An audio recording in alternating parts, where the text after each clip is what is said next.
This is the future. And thank you, everyone. It's a privilege to be here, and both for me and Arvind, I'm sure. So I'd like to start with a quick intro of Arvind in his own words, what he has been doing for so many years. Arvind comes.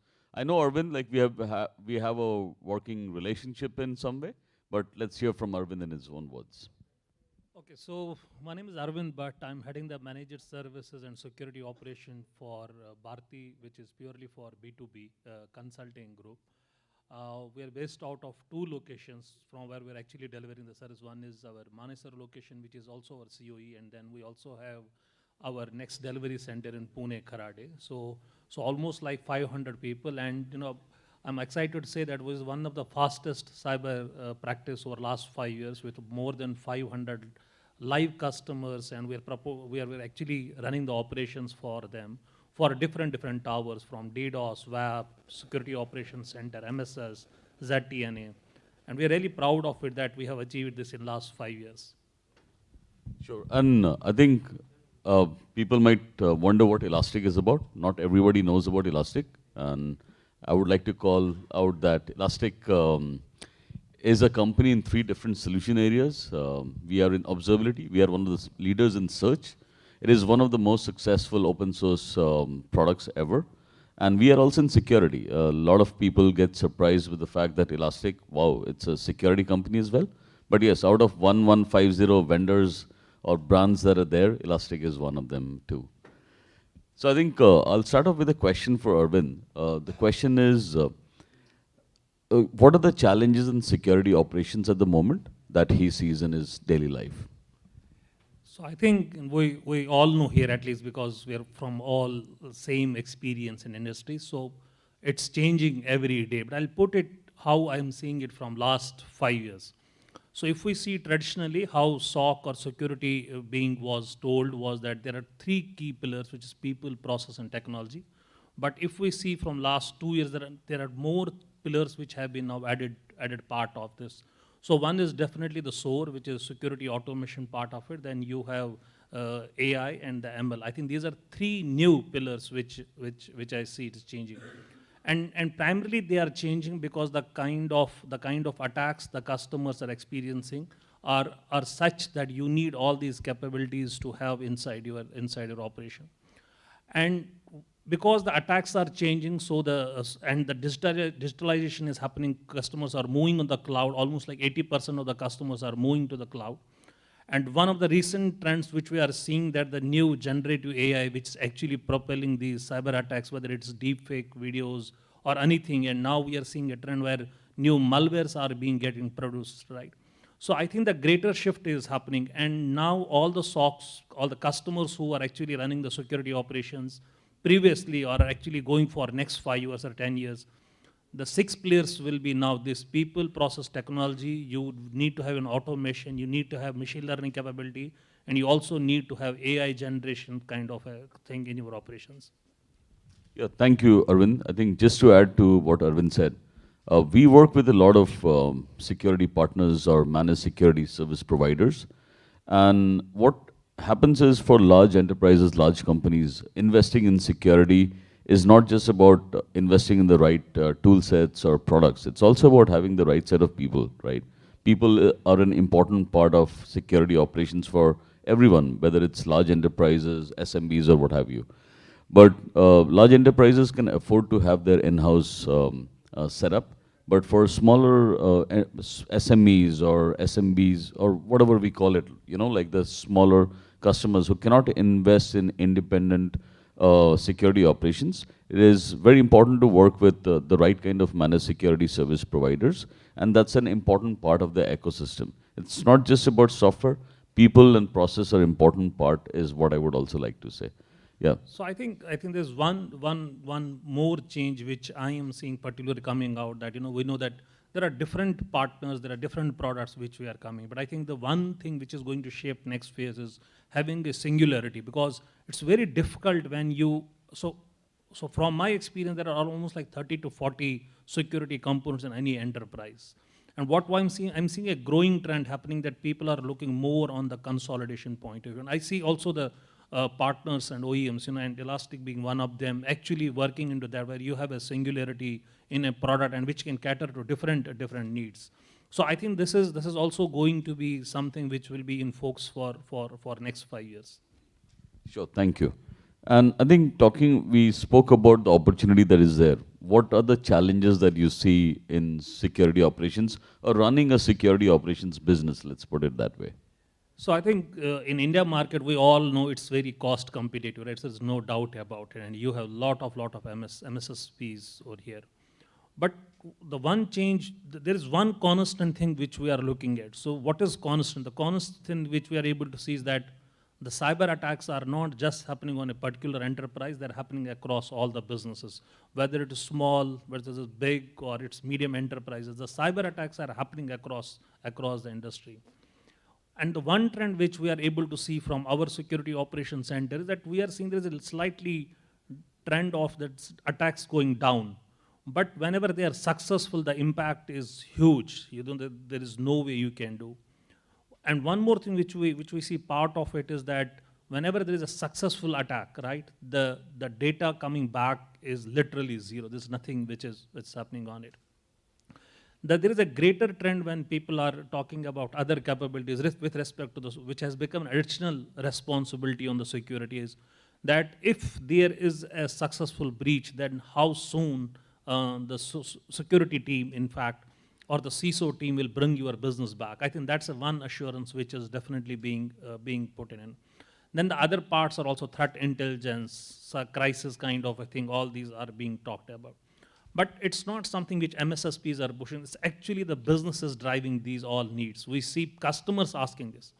I'll share a recent example. I was actually talking to one of the CIO who got a call that they have their data, right? The first thing was that what came in mind, that how do we validate if there is a really data with them or not? So checking that credibility of that call was very important. So now the security is not just for inside, you have to also look beyond and it can come from anywhere. So, the focus is previously was in on-premises and cloud, but I think the shift is happening that now it's being talked about the users. Who is your customer base if they are getting attacked about? So looking at those, I think these are the shifts which are happening, and the responsibility of security operation the team are becoming. But on an overall industry, I think the one challenge which we all know is availability of manpower, availability of skills, which is definitely over there. But how we have done it internally is that we have set up a cyber range platform in our organization, which allows our people to do. And I see more and more, and colleges, universities, even the enterprises are investing on that. But I see in short time, maybe in next couple of years, we'll have a really good qualified manpower who can really take care of the future attacks which are getting generated from machine learning or AI. Sure, thanks, Arvind. I think just to add to what Arvind said, the way I see the challenges is, I think it's a very complex ecosystem, or setting up or running security operations has become extremely complex. There are so many different threat vectors which are there. There are so many different kinds of different protection software that we need to put in. I think it makes it complex. And Arvind mentioned one thing about consolidation. I think being able to consolidate all of that into one platform, that is what Arvind or other MSSPs do, right? And that is very, very useful to have. The world is also changing, right? So with the advent of AI, though we are using a lot of AI from a defense perspective, the people who are attacking are also, or attackers are also using the same technology. So it's always a cat and mouse game that has been going on for decades and like centuries and what have you, right? So today it's cyber. Back in the day, it was something else. So, and it will continue to happen as we go more into the AI journey. So the next question for you would be, Arvind, is how do you see newer technologies change the threat landscape as well as the security landscape overall? So I think one of the new technologies anyway is Elastic. I think what Animesh was referring, that Elastic is open source, but it's not anymore now an open source. It's an enterprise which you have to purchase.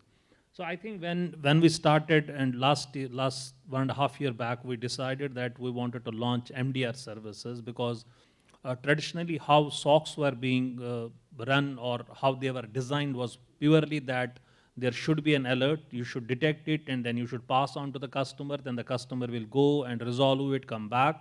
So that means your mean time to detect, mean time to respond, everything was not connected. And when we were seeing this disconnect, and we really wanted to solve this problem 1.5 years back, and we started looking and evolving or evaluating certain solutions. And then we found out, okay, let's evaluate Elastic. And then that's the journey when we started almost like. So one thing which clearly goes for why we went for Elastic and why our customers are really liking Elastic is, one is that, as I said, it gives you a singularity, it gives you a consolidation, right? So whether you talk about ADR, you talk about logging, you talk about SIM, you talk about threat hunting, you talk about AI, you talk about ML, you'll see a one solution or one singular console where you're able to do. But from an MSSP point of view, one more important feature, which is multi-tenant in the nature. So Elastic by default gives us that thing. But we were particularly looking about something different. We were looking at some product who's actually going through lot of development continuously. And we found Elastic actually doing that. We all know what has happened to the previous products. They go through one interval of change. But one thing which we have seen clearly an advantage over Elastic is that it goes through a lot of development on everyday basis, and that all intelligence can come onto you. The second part is that whenever we are delivering services from Elastic as of today for our customers, we can cater to any sort of customer, whether the customer is on the cloud, the customer is on premises, whether it is an OT environment, it's an IoT environment. So this platform, which is cloud native and also a big data platform, it gives us a capacity to ingest all sorts of data into it. And that actually gives us a capability to go and to work for any customer, and any customer can come to us to do. The second part definitely is that because we are able to leverage all the parts of Elastic and all the modules of Elastic, for any customer, it becomes a one singular pane glass where he's able to see everything. If I talk about the cloud native integration, so I'm talking about CS workload protections is there, observability part is there. I'll give you a recent example. We're running a SOC for one of the customers, and one of the VMs utilization was going really crazy, and we're all worried about it. Now think of a situation, if you're running a SOC, you have a legacy SOC, logs definitely will not give you this information, and it will go to the NOC, right? And it becomes like a ping pong between the SOC and NOC. With Elastic approach, with observability data also getting ingested into it, it was easy for our team to find out that, okay, it's not a workload issue, but it is a security issue into it. There is something wrong in this system, and because of that, this is in. So this whole telemetry data, when it goes to one system, it gives you much more deeper visibility, and it can sort out a lot of the human efforts which are actually needed for legacy SOCs to go and to troubleshoot. I think that's what our customers are doing. And one important thing which we are also seeing at now, there is a convergence happening between the IoT, OT, and the IT SOCs. And we know that the DISCOMs have been asked to build security operation centers, and they have this OT, they will also have an IoT part of it, they also have an IT part of it.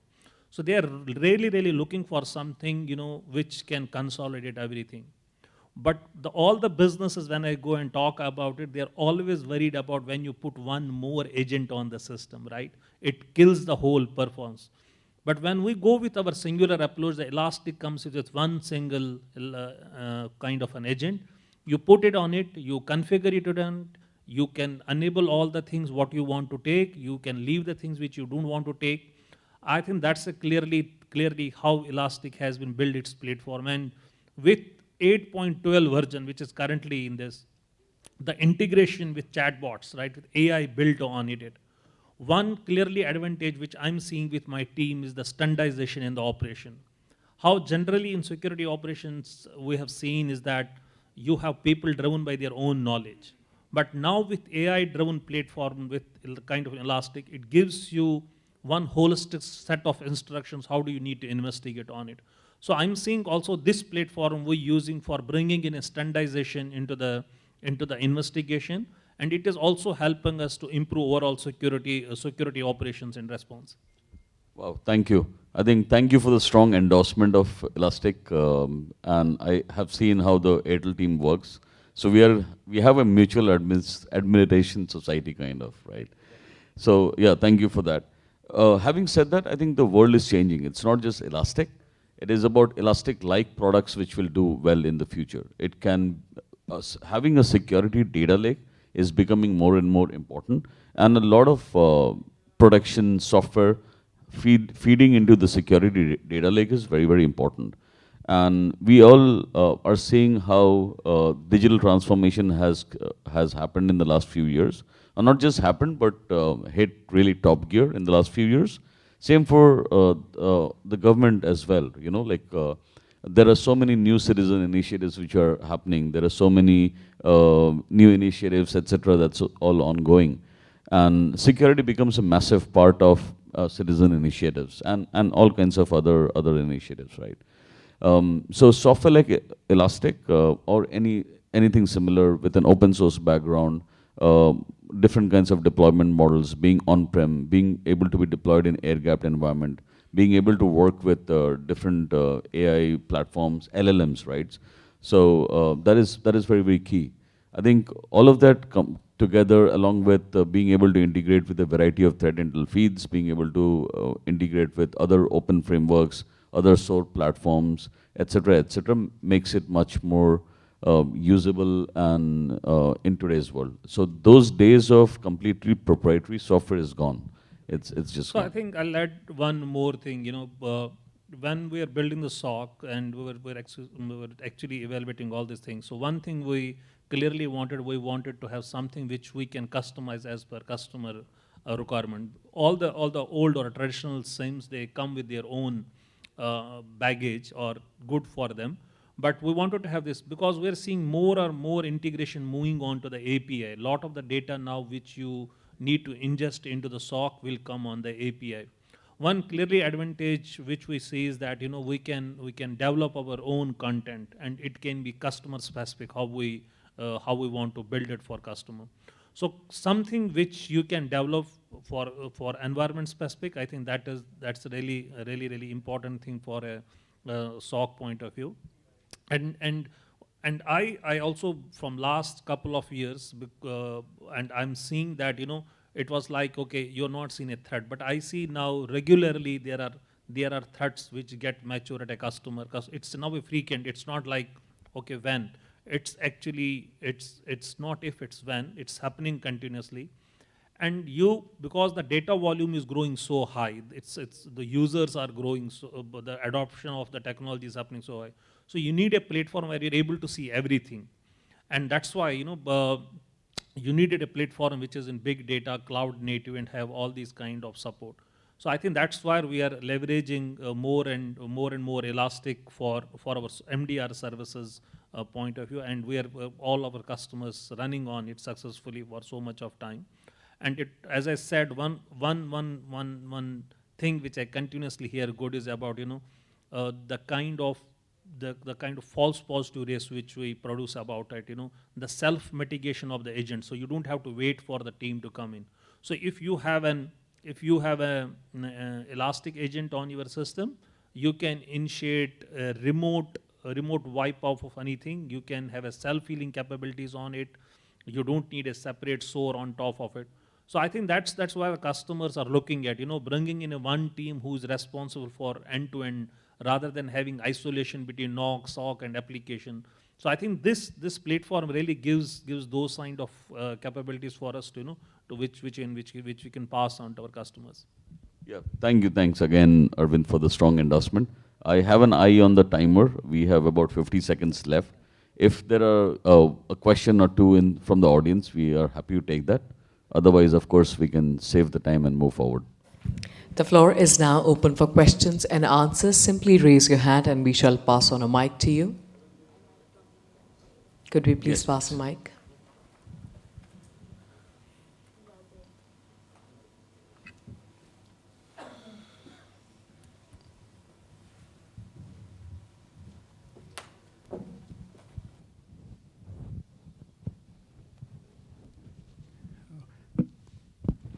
Good morning. My name is Charanjit Singh. I am from Engineers India Limited. I am one of your 500 customer using managed SOC services. Right. So my question is,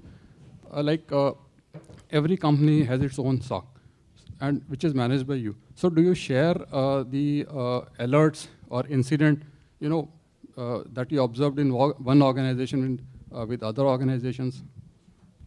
So one of the NDAs or the MSA agreement which we allow customers, we don't share any customer data with anyone, right?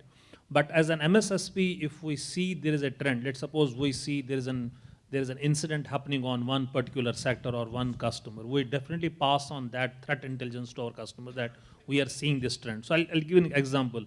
If we see there is a vulnerability in one product and the same product is being used by our of customers, and we see they are at a risk, right? So we pass on this information, but it does not have the data. It just is the threat intelligence which is passed on to the customer level. I think that's what the MSSPs do, and that's how the customers benefit, right? So it's actually helping customers to proactively go and mitigate their risk before something hits them back. Thanks. Great to see a customer of Airtel out Yeah. here. Yeah. Thank you so much. Thank you so much for having me. Thank you. Thank you, everyone. Have a wonderful day.